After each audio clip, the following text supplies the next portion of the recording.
John, it's been a very interesting evening this evening. Opera and cricket come together. Would you have put that? Would that have been your choice? Probably not. There wasn't much opera around when I was growing up, other than the fact that my mother enjoyed a bit of opera, but I certainly don't know anything about it. But cricket, yeah, I know a lot about that, if you like, but I don't know much about opera, I have to tell you. But Wormsley as a setting, you can see that it would fit really well for both of the two activities. Oh, absolutely. I think that when you talk about Wormsley, you're talking about one of the greatest venues, if you like, for cricket, definitely. That I know, and I can just see the opera side of it fitting in perfectly, and I think it's a great marriage, if you like. So I actually spent quite a lot of time down at Wormsley. Sir John Paul Getty was president, if you like, of my testimonial years back, so I got to know him relatively well. But you know, I can just see the facility working for the opera, and I think it'll be fantastic down there. It's a ground that's seen some wonderful cricketers over the years. You've played a number of games there yourself, as you say, and what a great setting. And in fact, anybody would like to play there. Oh, absolutely. I mean, the facility is brilliant. The pavilion, the thatched roof, the way you walk up the steps to it, and all the rest of it. I was lucky again to play against a couple of touring teams down there. In fact, I have to tell you, I got 100 against the West Indies for Sir John Paul Getty. So that was a while back. But in reference to that, you know, it's a great facility, great place to enjoy socially. It's not just about the cricketers. You know, the actual amphitheatre of watching cricket from there and being part of it. You do feel part of it, and that's the best part. You know, sort of having a glass of champagne, watching the cricket with the sun shining. There is no better English country scene anywhere in the world, I promise you. Well, why would there be anywhere else in the world? It's in England, of course, but there you go. Well, you've set a fantastic scene there, champagne, watching brilliant cricket, which brings me nicely on to recent events down in Australia. Now, you've been there, you've been part of an England tour, which, you know, it's such a special place to play cricket, and this most recent result really has to be right up there with just the best performances. Indeed it does. I mean, I was lucky enough to be there in '86, not as a player with England, but I was playing in Perth in Western Australia, club cricket. And to be an Englishman in Australia then was a fantastic time. I've only been back once since, and that was in reference to me going on Ashes tour in 1991, where we lost 3-0. So I know what it's like to lose in an Ashes tour. So these guys must be feeling 10 foot tall. And absolute credit to them, because the way they played, they dominated the series. Absolutely dominated the series.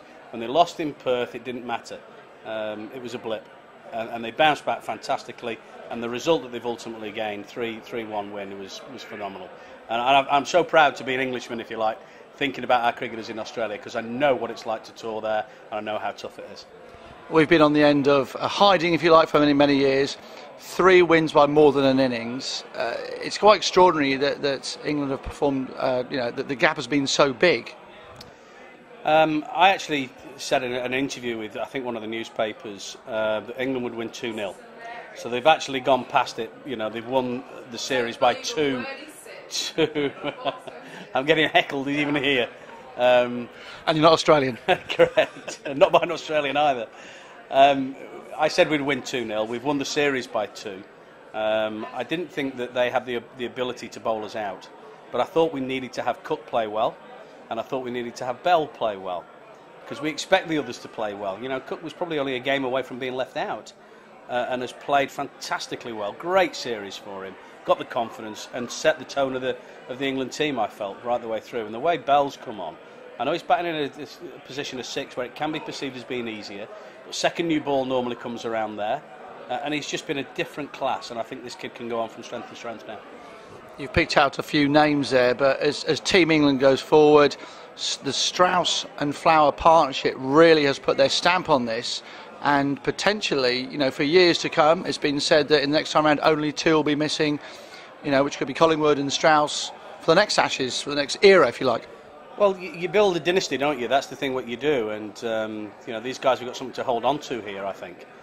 We've got some quality young players coming through. You know, Bresnan, what a pick. You know, where did that come from? Nobody saw it happening really at the time. Came into the side and hasn't looked out of place. Tremlett the same.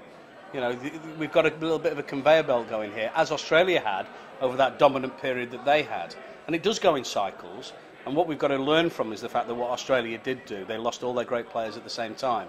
We mustn't do that. We must feed players in at the right time and keep the balance of the team going forward. And if we do that, there's no reason why we can't be dominant for a long period of time as well now.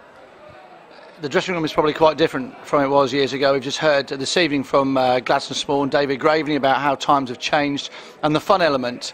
England, they must be having fun now. Well, I would hope so. You know, Beefy, I've watched it, you know, like everybody has in the in the winter months. You know, the test matches from Australia, stay up at night and watch it. And Beefy's always like, come on boys, enjoy this, enjoy this. Do they enjoy it as Beefy would have enjoyed it? Probably not. However, I think the way they enjoy it is their way now. And as I say, they'll be proud of their achievements, and rightly so. So I think their enjoyment is probably a little bit different than what Beefy would expect it to be. As probably I would have expected it to be, and probably players previous to me that played. So, you know, I would hope that they've enjoyed it their way and enjoy what they've achieved, and there's no reason why they shouldn't. Now, last time round, English cricket didn't quite maybe grab the mantle, if you like, of an Ashes win. Do you think this time round people really can see cricket as the way forward for many walks of life? Well, cricket, I think, has always been around the walks of life, if you like. I think that the relevance of people that watch the game, we have a big following in England, in the UK, not just England. And we've got to get on the back of that, there's no doubt. These guys will come back in, should come home, and the interest should be there for the series in the summer. We've got India and Sri Lanka over here, which will be a great test, but it'll be on our surface, it'll be on in our conditions, with a team that's confident.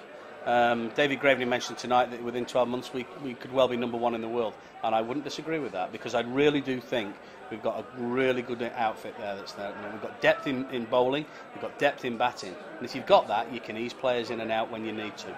And you know, as I said, you know, Finn getting left out, leading wicket taker, Michael Holding, who I played with at Derbyshire for a number of years, was like, what are England doing? But it was a great decision, because Bresnan came in and took that mantle on, and that was a difference at times. So we've got that conveyor belt of players.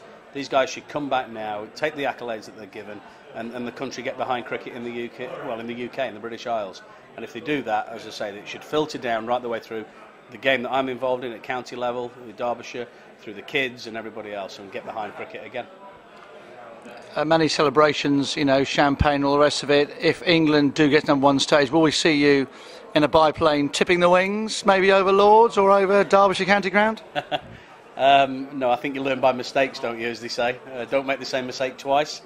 It never, ever will go away from me, I'm sure of it. I've been here tonight and it must have been mentioned 15 times to me. So in reference to that, I think it's something I'm just going to have to live with. But no, I won't be going in a biplane again. So listen, thanks for your time, and I know you've had a good night tonight, and we appreciate you talking to us. Thank you. Thanks very much. Cheers.